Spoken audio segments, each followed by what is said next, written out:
Baú das Recordações.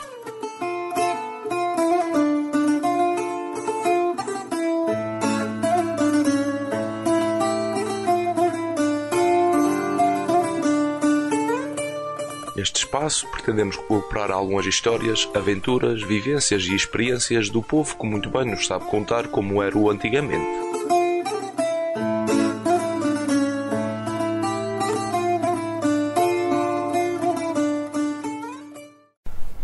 Bem, hoje estamos aqui com o Sr. João. Sim. O senhor pode-me dizer o seu nome? Posso. É João Natal Lima. Certo. O senhor tem que idade? 85 anos. O senhor nasceu em que ano? 1934. O senhor tem irmãos ou tinha irmãos? Não, senhor. Não, senhor. O que é que comiam antigamente? Sendo saudades, por exemplo, da comida de antigamente ser feita de lume de lenha? Era mais saborosa? Comíamos antigamente era outra comida que não se come hoje. E talvez até se usava mais saúde, porque a comida era mais... não era tanto à base de plásticos, como mais dizem os modernos agora. E era o pão de milho, era a carne de vaca, vacas que a tinham, e era a carne de porco, a gordura de porco também, e peixe. Apanhava-se muito peixe, toda a gente comia, tinha o seu bocadinho de peixe para comer, ou carne, e os que não tinham, pois não tinham, não comiam. E foram anos bons, e outros tiveram grandes dificuldades, porque não, os tempos eram muito maus, não havia dinheiro. Eu ainda sou do tempo que me lembro muito bem de ver a primeira nota de 1000 escudos, nunca tinha visto. E era assim agora, nesse tempo comia-se muito, porque semeava-se ervilhas, semeava-se feijão, semeava-se favas, semeava-se todos estes legumes na terra e depois guisavam tudo era disso. Quando era em certas alturas, as mulheres apanhavam funchos por cima dessas paredes, aí nessas terras de lavradia, guisavam muitos funchos, guisavam muitas couves para se comer, e outras coisas assim parecidas, era tudo assim.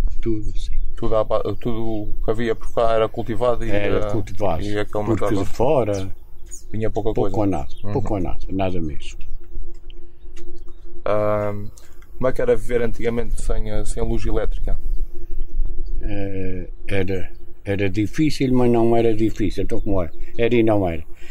Era difícil porque andava tudo a bater com os dedos nas pedras, mas não era uma coisa que o povo tivesse revoltado. Não estavam habituados. As pessoas não estavam habituadas a ter luz elétrica. Quando começou a vir a luz elétrica, isso era ser um maná caído do céu. Não estavam habituados à luz, viviam sem luz. Faziam uma data de coisas pela lua, de noite, e faziam muitas coisas sem ser pela lua, fazer mesmo pelo escuro, fosse lá de que maneira fosse, mas era assim, não havia.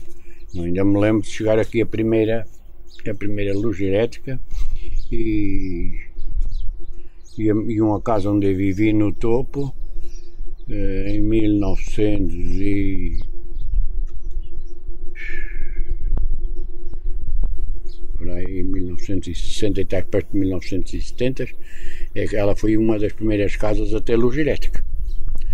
Eu aqui pus lá e depois foi-se um senhor que era do topo, mas que veio da América, trouxe consigo um bom motor, um Lister, e pôs lá na sua terra para si, e depois foi cedendo, cada um pagava um escudo por dia e tinha luz elétrica, um escudo. Mas não para caixa, nem frigorífico, nada de eletrodomésticos. Era só lâmpadas. Nesse tempo mesmo não aparecia televisão, ninguém sabia sequer praticamente que era televisão, só para as lâmpadas. E havia muitos e aguentou muito tempo assim a luz. Depois arranjarmos uma organização, um conjunto de pessoas, fizemos uma cooperativa ou uma junta que se comprou um motor já relativamente bom, e eletrificou-se a freguesia quase toda. Nessa altura,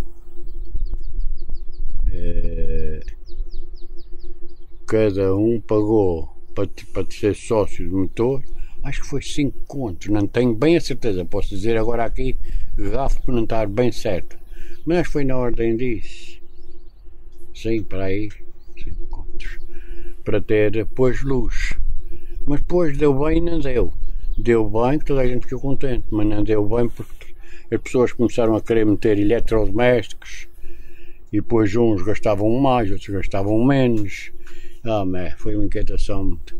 E foi também no quarto, quando se comprou um motor, um Lister grande, já bom, quando se apalavrou o motor, eram 300, na volta de 300 contos, não era euros. E depois, quando chegou cá, custava já mais 50, uma parte deles não queriam, já sabes, dar mais dinheiro nenhum. Foi difícil a gente acertar aquilo, eu fazia parte da direção, para a gente pôr aquilo nos seus lugares, para depois eles poderem ter luz e a gente tudo, mas tudo no fim, tudo correu bem. Depois daí para diante é que o motor começou a ficar cansado, anos depois, e a gente começou a ir à Câmara nesse tempo é que tinha a responsabilidade da luz, não era a EDA sequer. Começámos a ir à Câmara várias vezes, grupo, para ver se resolviam os problemas do motor e resolviam o problema da luz. Não, depois isso passou para a EDA nesse tempo que era, está em África hoje, o José Betancourt, mas o topo estava sempre como um bicho que só tem qualquer coisa numa das penas, ou só tem qualquer coisa em qualquer lado. Nunca chegava cá a luz. Chegava a luz, mas era a Calheta, a Ribeira Seca, então já tinham lá para trás, já tinham luz. Calheta, Ribeira Seca, Norte e para aí tinham luz. Nós aqui, não. Nem nós, nem Santo Antão. Mas depois, mais tarde, isto tudo se foi desenvolvendo e tudo foi para melhor, e hoje está como está. Hoje toda a gente tem luz, hoje toda a gente gasta a luz que quer, embora ela seja um bocadinho cara. Há muito que eles dizem que vão baixar as tarifas da luz, não baixa nada, está sempre da maneira. E é assim, mais ou menos a luz é isto, assim. O senhor lembra-se da primeira televisão que apareceu cá no topo, ou que teve na sua casa? Eu lembro-me das primeiras televisões que apareceram aqui, eu fui também um dos primeiros em falta de gente, mas sou franco a dizer,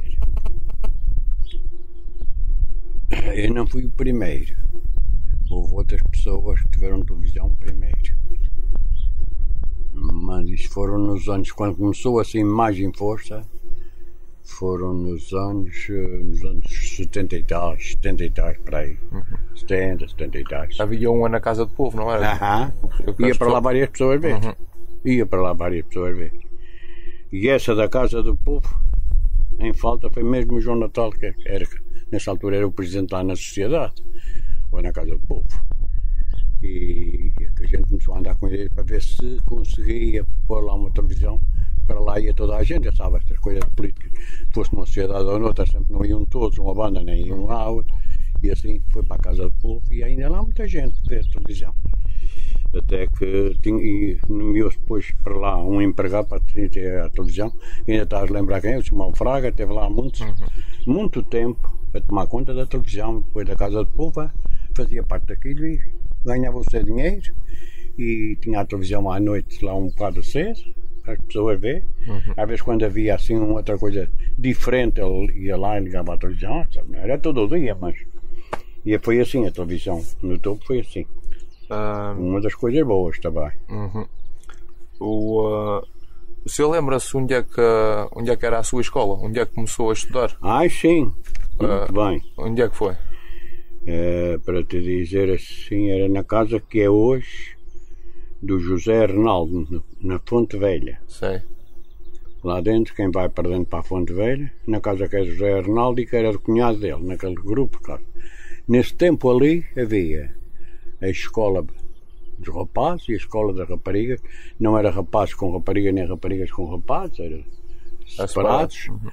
E o professor que eu tive no tempo que eu estive na escola, porque estive lá pouco, tinha aí na volta 50 a 60 alunos.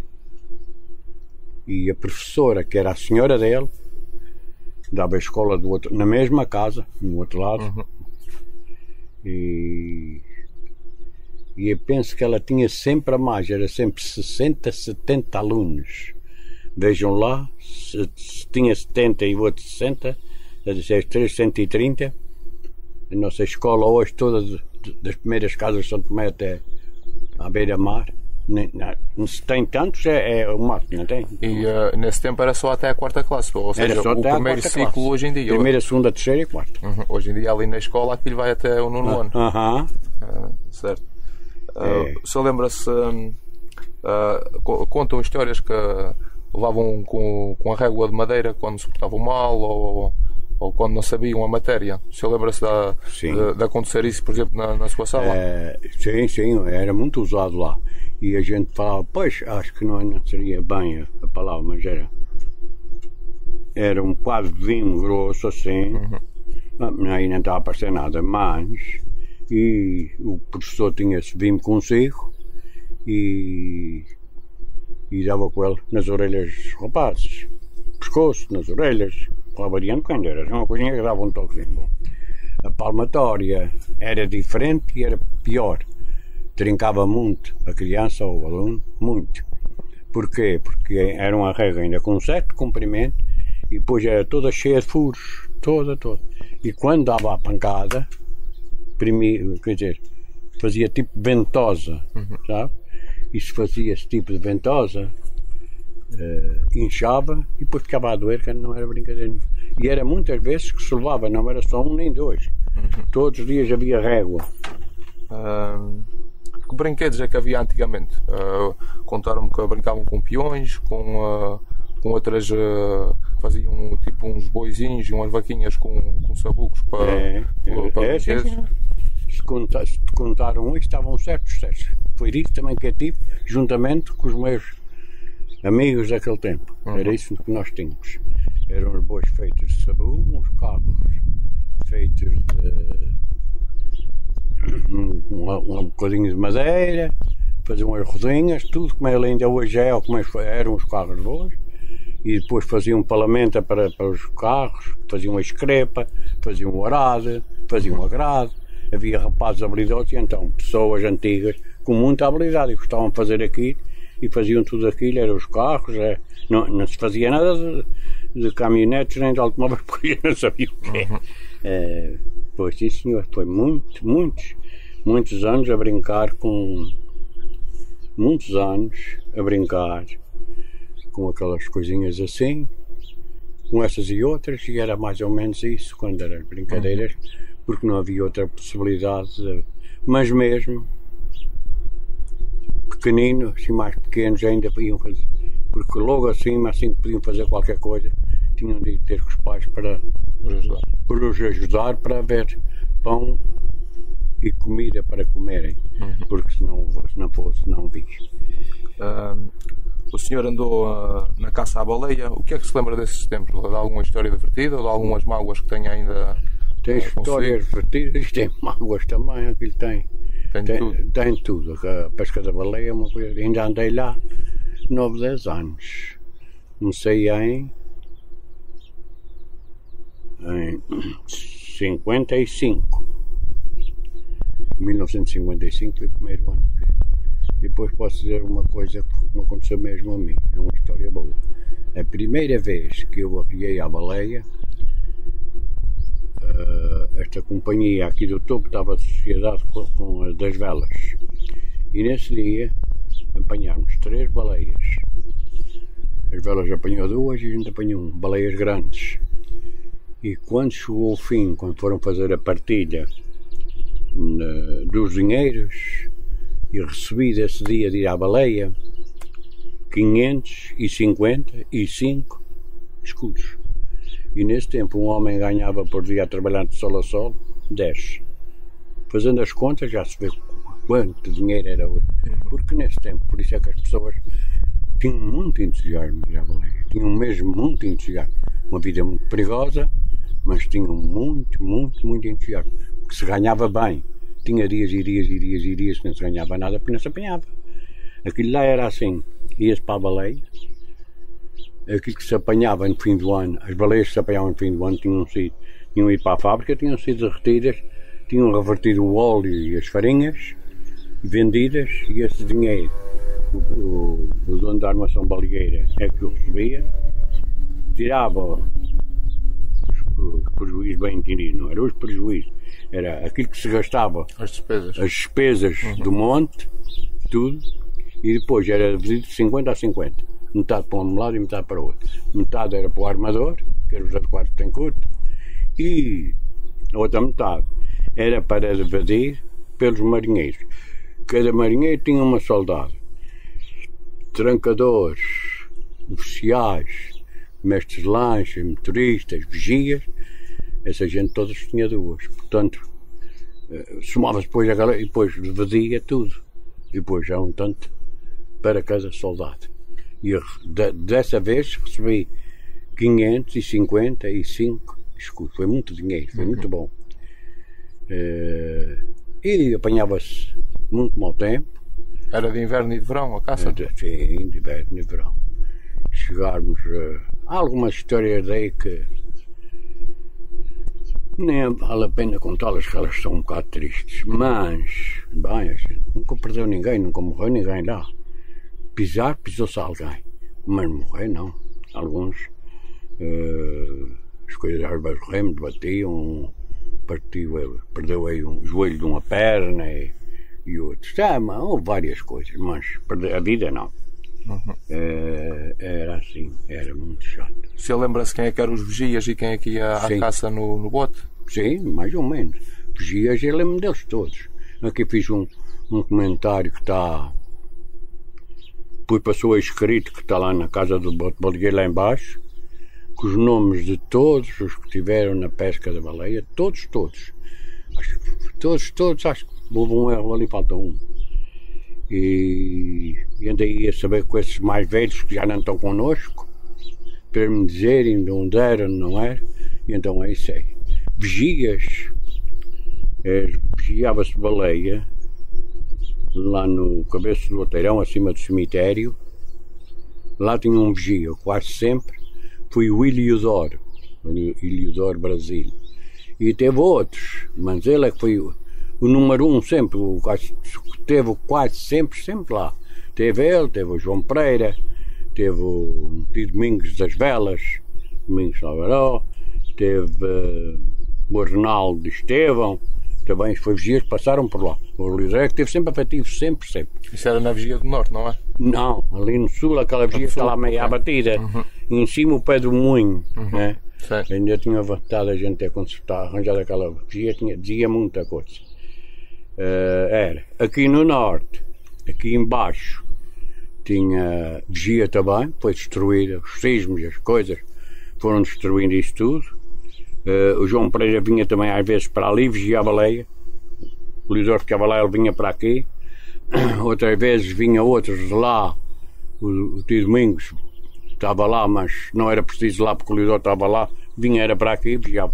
Essas duas eram por conta do José de Quadros Betancourt, o dono da armação daqui. E em cima, acima do cabeço, em cima, tinha lá uma vigia boa. Quem vigiou lá nessa vigia foi o José Marques da Silveira. Era também aqui de topo. Foi vigiar para o pico, vigiou nas velas, vigiou aqui e acolá, mas esteve aqui no topo muitos anos a vigiar naquela vigia por conta de uma companhia de o José Cristiano. Tinha uma armação baleeira, era de famílias das velas não sei o quê, e do pico, e depois tinha vários por aí. Para avisar era um foguete, não é? Uma bomba. Sim, para aviar era uma bomba. Teve uma altura que era duas até, porque uma vez as pessoas não se percebiam. Mas as pessoas vinham depressa. Corriam, tudo a pé, nada de carro. Tudo a pé. Vinham de Santo Antão, a pé, lá para baixo, para o Porto. Sim, sim. Lembra-se quantos metros tinha a maior baleia que apanharam nesses anos? Lembro que a gente mediu, se não me disse, eu não sabia. Foram 21 metros a maior baleia. Foi apanhada aqui no topo. Quem não trancou essa baleia foi um senhor João Soares, que era mesmo aqui de topo, filho do Cabo Mar de topo. Esse senhor era um bom trancador que trancou essa baleia. 21 metros de comprimento. Porque a gente marcou no quadro a cabeça dela e a ponta do rabo lá adiante e depois me disse 21. Peso não sei, o rabo, aquele leque que a gente diz que é o rabo, atrás, de pena a pena do rabo, ponta a ponta, media 5 metros. Era grande. Não sei, mas foram talvez das maiores que se apanharam aqui para este lado. Na véspera de dias apanharam uma em São Miguel. São Miguel, penso, eram duas. Era aquela e a outra que eles apanharam lá. Num dia. No outro dia foi por aqui fora mesmo. Aqui para a ponta de topo fora. Apareceu aquela baleia, mandaram arriar a baleia, foram aí fora, trancaram e mataram.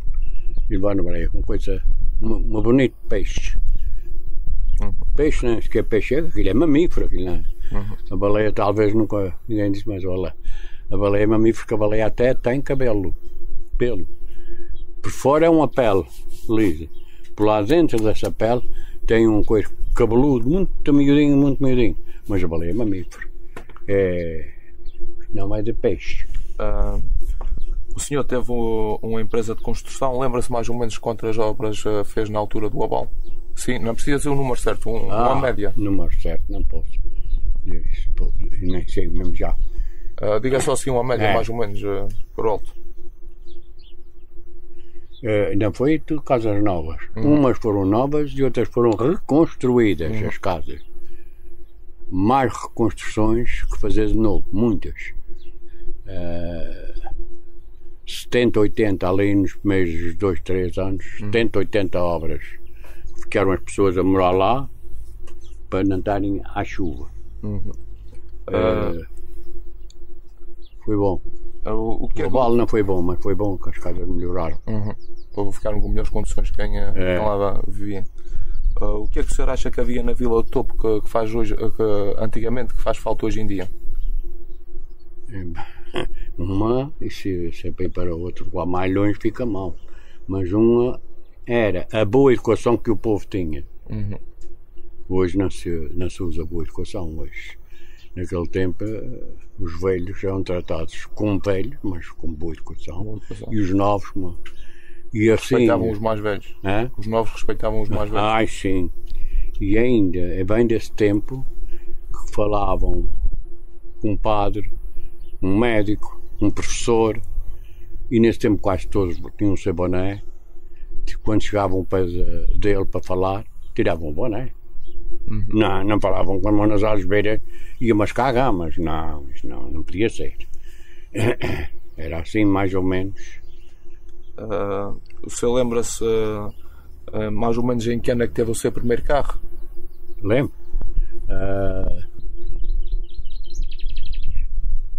Espera aí.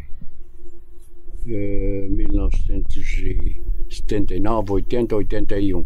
Mas eu penso que foi até 79, tive uma moto, 3 rodas, e depois no ano a seguir é que fiquei com um carro, com carrinha. O senhor estava cá no Abal de 80, lembra-se como é que ficou a vila? Muita gente sem casa, casas muito destruídas. Muito destruídas, muita gente sem casa, muitos, quase tudo. E aquilo é feio sentir uma pressão na cara, debaixo, na terra. Julgo que aqui morreram acima de uma dúzia de pessoas aqui nesta zona. Topo, Santo Antão, até aos nortes, acho que foi acima mesmo de uma dúzia de pessoas que faleceram. Na rocha ficou lá uns quantos, mesmo nesta rocha aqui a seguir, dizem que é a rocha da baleia. Só ali ficou 3 irmãos e um primo, foram 4 que ali faleceram. Ali. E depois, mais adiante, na como é que se chama? Feijão Redonda, foram também 4 ou 5 também faleceram lá. Porque iam na rocha, a passar na rocha, vinham da missa, iam a passar na rocha, aquilo a bater. Nem eles não apareceram mais, nem sequer os cães que andavam com eles. Apareceu tudo. Foi mau. Aqui mais perto de nós, uma coisinha, no Sanguinhal, um homenzinho que estava num moinho a moer, de certeza também nunca mais apareceu, de certeza, moinho, dias depois, foram lá e ainda estava a moer, não parou. O homenzinho estava a moer lá no moinho, um amigo, já sabe, e desapareceu. Aquilo, quando começou a vibrar ou a mexer, o homenzinho foi para a rua, foi pior. O moinho nem caiu e em volta arrasou tudo com rocha. Um apareceu também. Tem aqui duas perguntas que é para terminar. É um conselho para os mais jovens, para o pessoal mais novo, que é o conselho que o senhor dá a esses jovens? Esta gente mais nova. Sim. Esta gente mais nova está bem a estudar, muito bem. Está bem estarem a levar a vida que estão, mas precisava também trabalhar um pouco. Não era só à base do livro. Porque um dia, se não vem alguma coisa do estrangeiro, fica a terra sem produzir, paciência. Era bom que trabalhassem também uma coisinha. A outra, os mais novos, era respeitar muito os mais velhos. Porquê? Porque se o tempo se passar, eles chegam a velhos. Os novos, se o tempo se passar, ou eles viverem, o tempo passar, passa, mas se viverem anos, também chegam a ser velhos. Também, se chegarem lá também vão querer ser respeitados. Também, se vão querer. A última pergunta é uma mensagem para chegar à sua idade. Para ser? Para chegar à sua idade, aos 85 anos. Uma mensagem é ter um bocadinho de saúde, senão não chega. E eu ultimamente não tenho tido saúde. Mas é preciso ter um bocadinho de saúde. E é preciso trabalhar uma coisinha. O não trabalhar acho que não é o melhor para a pessoa viver. Não é o melhor. Trabalhar uma coisinha. Trabalhar. Respeitar os outros. Não ter muita doença. Comer uma coisinha. Não comer de mais nem de menos. Ter assim um certo controle. Eu comi muito pão e peixe assado. Xixá, cavala, bonito, assado. Só assado nas brasas. E o que é que ajudava a levar aquilo para o estômago? Era pão de milho com peixe e água, uma garrafa de água. Não era mais. Enquanto que hoje é primeiro, até na minha casa, mas é primeiro e segundo e terceiro. Não falta comida. As pessoas às vezes nem sequer gostam de comer. Precisava mais os jovens não estarem tão iludidos com a leitura ou com o estudar e com essas coisas assim. Precisava também ter uma coisinha para um lado e para o outro para poder chegar mais adiante. Sr. João, obrigado por este porreiro. Faremos tudo para a semana trazer mais histórias do povo que respeita, vive com muita alegria, afastando assim as mágoas para o lado. Um muito obrigado ao Sr. João Natal Lima.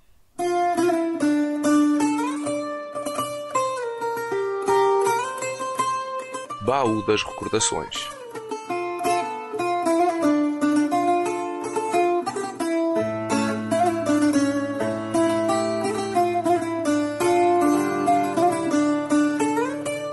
Neste espaço pretendemos recuperar algumas histórias, aventuras, vivências e experiências do povo que muito bem nos sabe contar como era o antigamente.